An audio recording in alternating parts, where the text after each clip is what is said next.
আমি Payel. Welcome to my cake making video. আজ আমি তোমাদের সাথে শেয়ার করব নতুন এক ধরনের ডিজাইন।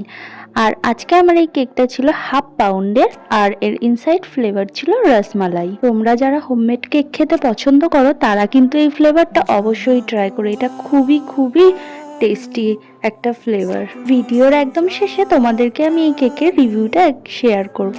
দেখো, একটা ভালো কেক খেতে গেলে অবশ্যই প্রাইসের কথা ভাবলে কিন্তু একেবারেই চলবে না।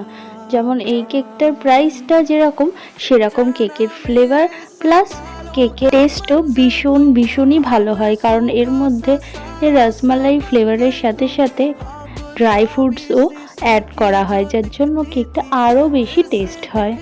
ঠিক এইরকম ডিজাইনের কেক আমি এর আগে একবারই বানিয়েছিলাম, তবে তখন আমার ভিডিও করা একদমই হয়নি, তাই জন্য এইবারে কোনো রকমই ভুলভ্রান্তি আমার হয়নি একেবারেই।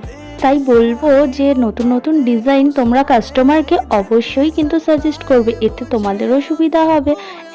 ফার্স্টবার প্রবলেম হলেও সেকেন্ডবার একেবারেই অসুবিধা হবে না। যেমন এইবারে আমার সাথে হয়েছে, প্রথম কিন্তু রোজ বানাতে আমারও খুব প্রবলেম হয়, তবে এখন একেবারে অভ্যেস হয়ে গেছে।